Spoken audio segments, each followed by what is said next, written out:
앞으로 다 밝혀지겠죠. 자, 담화 잠깐 봅시다. 이 미친 자의 담화.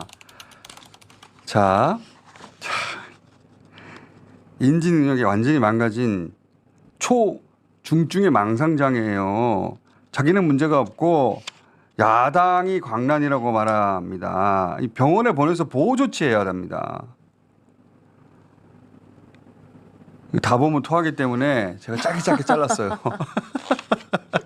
제가 몇 번이나 보다가 중지하고 이게 진짜 당장 체포해야 되는데 이거. 자, 그래서 최소한으로 줄였어요. 제가 보다가 이걸 다 보여줄 수는 없다. 자, 우선 자기는 내란죄 아니래. 야당이 광란이래. 야당이 괴물이야. 그 대목 잠깐 봅시다. 지금 야당은 비상계엄 선포가 내란죄에 해당한다며 광란의 칼춤을 추고 있습니다. 국회가 자유민주주의의 기반이 아니라 자유민주주의 헌정 질서를 파괴하는 괴물이 된 것입니다. 자기는 멀쩡하고 국회가 괴물이래. 주어를 윤석열로 바꾸면 맞는 말 아닐까요? 그리고 그 야당 민주당을 말하죠. 역시 민주당이 반국가 세력이라는 말을 합니다. 그런데 이 사람 머릿속을 보세요. 간첩 천국, 마약 속을 조폭나라로 만든다는 거예요. 자, 들어봅시다. 대한민국을 간첩 천국, 마약 소굴, 조폭 나라로 만들겠다는 것 아닙니까? 반국가 세력 아닙니까? 지금 대한민국은 국정이 마비되고 사회 질서가 교란되어 행정과 사법의 정상적인 수행이 불가능한 상황입니다. 요거는 정확하게 개헌법에 나와 있는 겁니다. 사회 질서 교란, 제가 계속 말씀드렸죠. 네. 사회 질서가 교란되어 행정 사법이 정상적인 수행이 불가능할 때 전쟁, 사변 못 일으켰잖아요. 그래서 제가 계속 말씀드렸잖아요. 사회 질서가 교란돼요. 이 대목을 인위적으로 계엄 이후에 만들려고 한 것이라고. 지금 네. 그 문장을 얘기한 거예요. 이게 필요하다는 걸 알고 있었고 지금도 그렇다는 거예요. 이 미친 자의 인식 속에는 지금도 사회 질서가 교란되어 행정 사법의 정상적인 수행이 불가능한 상황입니다. 지금 계엄을 해도 하등 이상할 게 없는 상황이에요. 만약에 탄핵이 안 되면 장담하는데 계엄을 시도합니다.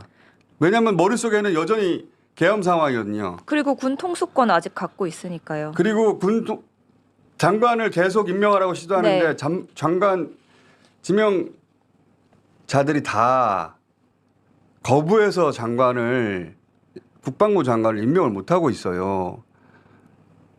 이 자는 국방부 장관을 임명하라고 계속하고 있어요. 우리가 칩거하고 아무것도 안 하고 좌절한 채 누워있을 거라고 김건희 씨도 누워있을 거라고 착각하는 사람들인데 절대 아니에요. 그러면서 병력 투입은 질서 유지를 하기 위한 것이고 막지 않았다. 그래서 계엄을 해제할 수 있었다. 나한테 고마워라는 거야. 자, 들어봅시다.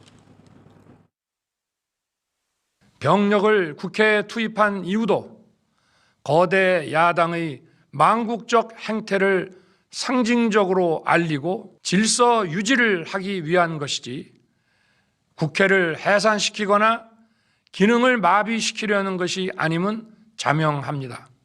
저는 국회 출입을 막지 않도록 하였고 그래서 계엄 해제 안건 심의도 진행된 것입니다. 도대체 2시간짜리 내란이라는 것이 있습니까? 질서 유지를 위해 소수의 병력을 잠시 투입한 것이 폭동이란 말입니까?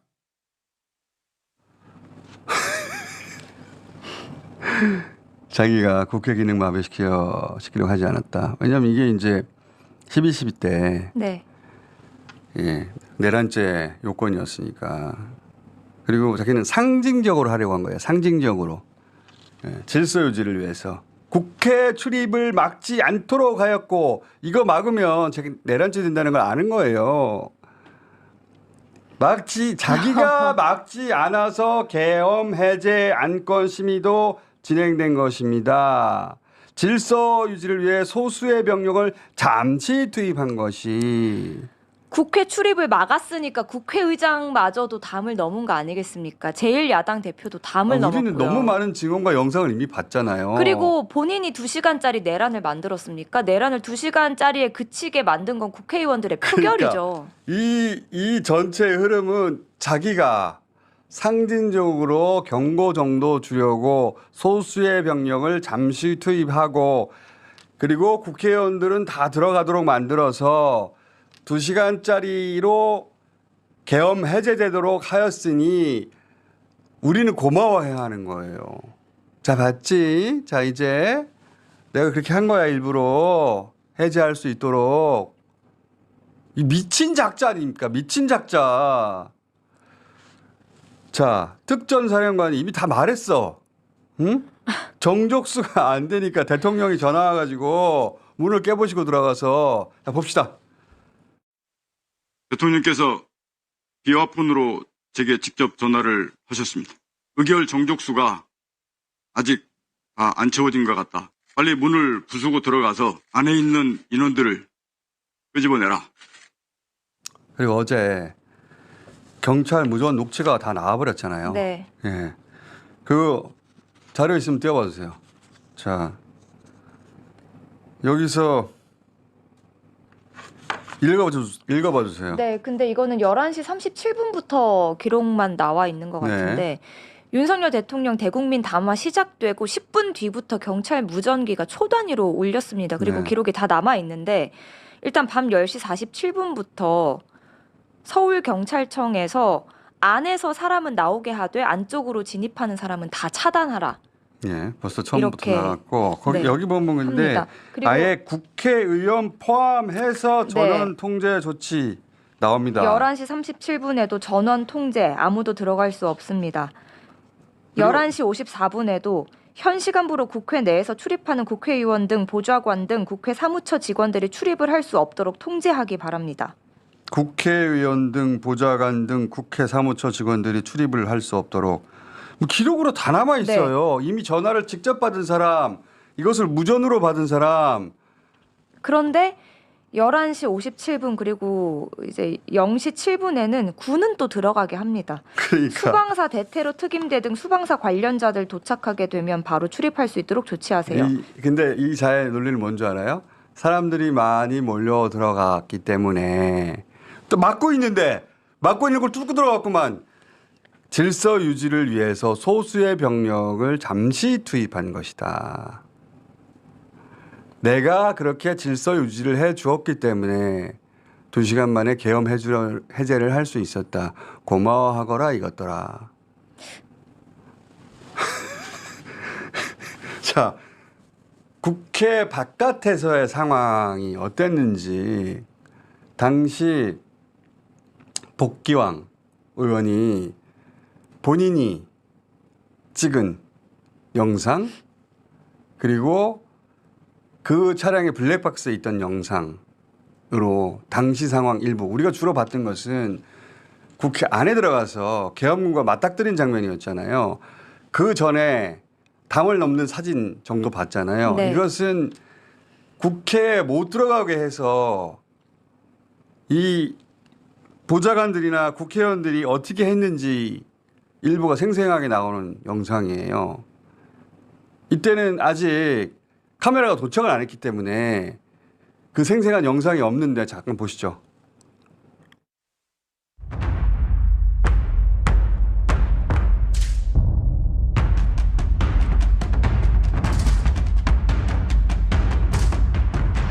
아예 못 들어가는 상황이에요, 이미. 그래서 복귀영 의원이 담을 넘어간단 말이에요.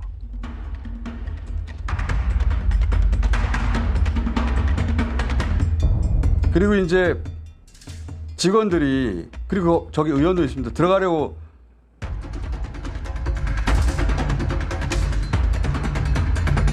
뭐 들어가게 해주었다는 거야 도대체.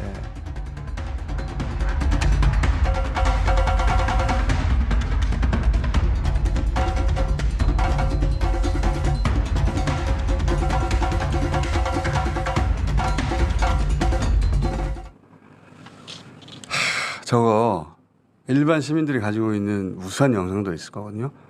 아카이브로 다 기록해가지고 다 모아서 한 곳에 나중에 철저하게 다 기록도 남길 뿐만 아니라 책임자 처벌도 해야 됩니다. 자, 그러면서 통치 행위를 했을 뿐이다 나는. 통치 행위가 내란이냐? 자기가 왕이에요. 왕. 들어봅시다. 통치 행위가 어떻게 내란이 될 수 있습니까? 대통령의 비상계엄 선포권 행사는 사법심사의 대상이 되지 않는 통치 행위입니다. 자기가 황제예요. 황제. 황제. 사법 심사의 대상이죠. 당연하죠. 이미 12.12를 비롯해서 네. 다 사법의 대상이 됐잖아요. 그래서 우리나라 지금 중고등학생들이 이야기하고 있잖아요. 교과서만 봐도 알 수 있는 거다. 이 자는 어느 정도로 미쳤냐면 불리한 상황이 되잖아요. 그러면 그때 자신에게 유리한 새로운 가상현실을 즉시 구축합니다. 그래서 자기가 거짓말을 한다는 의식 자체가 없어요. 저는 저거 거짓말을 한 게 아니라 그때 재구성된 가상현실 속에서 자신은 진실을 말한다고 생각하고 말하는 거예요. 중증망상장애 알코올에 뇌가 녹았어요. 그래서 그렇게 말하는 거예요. 경고하려고 상징적으로 살짝 계엄을 한 건데 살짝이요? 그런 거지. 자기 머릿속에 많은 사람들이 국회에 모일 테니까 국회가 계엄 해제를 할 수 있도록 질서 유지를 위해서 극소수의 부대만 보낸 것이다. 내가 그렇게 위대한 사람이야. 너희들 왜 내 고마움을 모르니? 이것들아. 이걸 거짓말을 하는 게 아니고 자기가 즉시 재구성한 가상현실 속에서 하는 거예요. 1,000명 이상 투입됐습니다. 자, 그러고 나서 그런 얘기도 해요. 야당이 집권하면, 이재명이 집권하면, 이재명이란 말은 안 하는데 이렇게 될 거다 협박하면서 하는 말이 있어요. 망국적 국헌 문란 세력이 이 나라를 지배한다면 어떻게 될 거냐 들어봅시다. 망국적 국헌 문란 세력이 이 나라를 지배한다면 중국산 태양광 시설들이 전국의 살림을 파괴할 것입니다. 어떤 일이 있어도 막아야 합니다. 저는 끝까지 싸울 것입니다. 마지막 순간까지 국민 여러분과 함께 싸우겠습니다. 유일하게 내가 웃은 네. 대목인데 민주당이 이 나라를 지배하면 중국산 태양광 시설들이 전국의 살림을 파괴할 것이다. 어떤 일이 있어도 막아야 한다. 이 자는 이 정도로 미친 자예요. 중국산 태양광이 살림을 파괴할 것을 막기 위해서 이게 계엄을 할 이유야? 그리고 국민 여러분과 함께 싸운다고 했는데 누구랑 함께라는 거예요? 이 말은 일어나라 이겁니다. 극우. 나를 지지하는 트럼프 낙선 때 극우가 국회 점령했듯이 네, 난입했듯이. 일어나라 나를 위해 싸워라 라는 메시지예요. 저거는. 끝까지 싸울 것이다. 마지막 순간까지 끝까지 싸울 것이다. 유일하게 웃은 대목이 중국산 태양광 시설들이 전국의 살림을 파괴할 것입니다. 중국산 태양광 패널들이 걸어 나와가지고 살림을 막 그리고 어제 진짜. 중국산 태양광 시설들 말고 뭐 중국 간첩 이런 이야기도 했거든요. 중국에서 맞아요. 강력 반발했습니다. 그러니까 지금 그들도 다 알아요. 전 세계가 다 알아요. 미친 자라는 외교를 거. 어떻게 하려고 하는 외교 거예요? 안 해요. 이 사람 안 만납니다. 아무도 안 만나요. 일본에서도 안 만나고 아무도 안 만나요. 중국산 태양광 진짜 국민의힘 의원들 잘 생각하세요. 당신들이 지금 지키고 보호해서 앞으로 탄핵 없이 소위 질서 있는 퇴진을 위해서 5개월, 6개월 동안 그 자리에 유지시키려고 하는 사람이 이런 수준의 이런 망상을 하고 있는 자인데 어떻게 1분 1초라도 군 통수권을 줍니까? 이 사람들아. 중국산 태양광 시설이 전국 산림을 파괴해서 계엄령을 선포하는 자인데 이게 진짜 지금은 자기들도 제정신이 아닐 수 있어요. 살아야 되는데 어떻게 해야 돼? 다 뭉쳐야 돼. 다 뭉쳐서 아무것도 못하게 돼. 이럴 수 있는 좀 생각 좀 하라고. 아니 지난주에 탄핵안 가결됐으면 이런 일 없잖아요. 지난주에 탄핵안 가결됐으면 이거 어제 안 봐도 됐었습니다. 근데 한 가지 좋은 점은 있어요. 이 정도로 미쳤구나는 걸 확인했으니까. 그리고 개인적으로 가장 황당한 건 마지막에 나옵니다. 공직자들에게 당부를 해요. 자, 들어봅시다. 공직자들에게 당부합니다. 엄중한 안보 상황과 글로벌 경제 위기에서 글로벌 경제 위기. 국민의 안전과 민생을 지키는 일에 흔들림 없이 매진해 주시기 바랍니다. 자기가 무슨 일을 했는지 몰라요. 공직자들이 자기야말로 엄중한 안보 상황을 만들어내고 경제 위기를 만들어내고 국민의 안전과 민생을 뿌리쳐 흔들고 있는데 공직자들에게 야당이 괴물이고 나는 멀쩡하니까 내 말을 믿고 그 전날 그랬잖아요. 저 믿으시죠? 저 믿으시죠? 시장에서요? 네. DJ? 그 말이 이 말이에요. 내가 계엄할 테니까 저 믿으시죠? 사람들이 진짜로 자기 말을 믿는다고 생각해요. 야당을 거치지 않으면 직접 가서 얘기하면. 그래서 공직자들에게 자기가 흔들림 없이 매진해 하면은 되는 줄 알아요. 공무원들도 시국선언했습니다. 윤석열 대통령은 우리의 대통령이 아니라고 퇴진을 촉구하는 시국선언을 했습니다. 이렇게 망상장애를 통한 가상현실이 머릿속에 구성되어 있기 때문에 지금도 아주 많은 일을 우리가 모르는 사이에 하고 있어요. 김주현 민정수석 무척 바쁘시더군요. 나중에 어떻게 책임지려고 하십니까? 김주현 민정수석. 김주현 민정수석. 지금 아주 많은 일들을 하시는데 내란 수계예요. 정신 똑바로 차리세요.